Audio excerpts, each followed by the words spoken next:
this role of Judas is repeated by one or more individuals in every age. In other words, in every age we will have Judases, individuals who will be very close to Christ, or should be very close to Christ, but will end up betraying our Lord.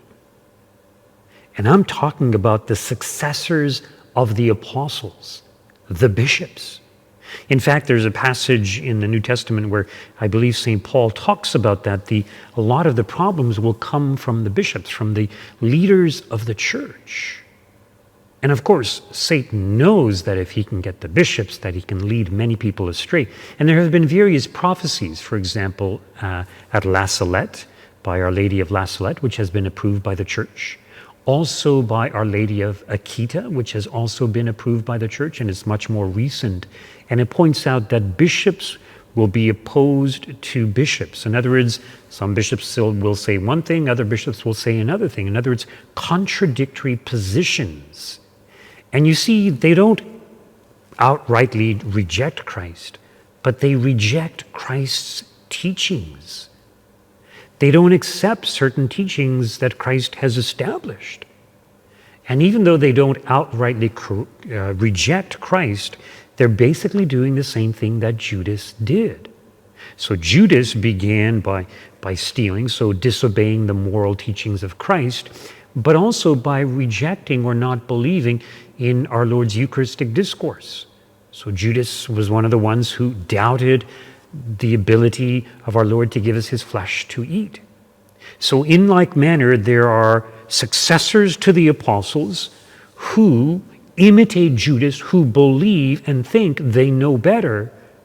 And in many ways, they end up crucifying Christ or betraying Christ, killing Christ in the minds and hearts and souls of individuals who are innocent, who are led astray by their false preaching. And this is very, very, very unfortunate. But this is the reality. And we should expect more of this kind of behavior as time progresses, as we get closer and closer to the end times. So the church will persevere, the truths of the church will always persevere, and there will always be some who preach and live the truth. But yes, there will be corruption at every level of the church, and this has been predicted by various visions or apparitions of Our Lady, in particular, as I mentioned, La Salette and Our Lady of Akita.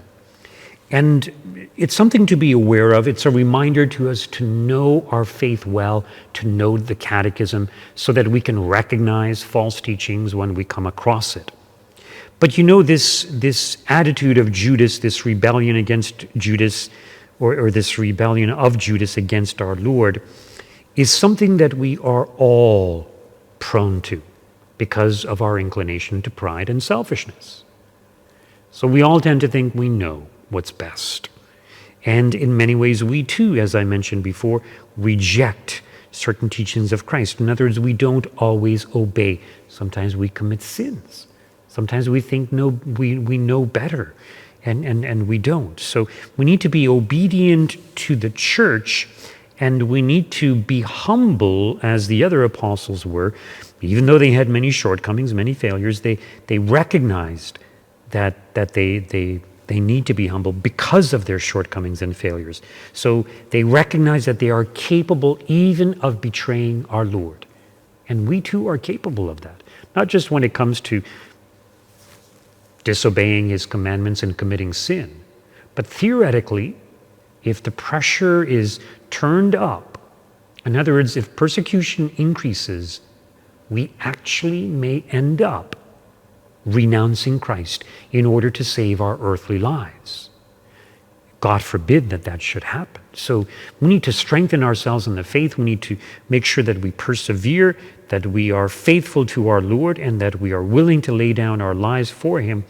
And yes, we should be humble and depend not upon our own strength, but upon the grace of our Lord Jesus Christ.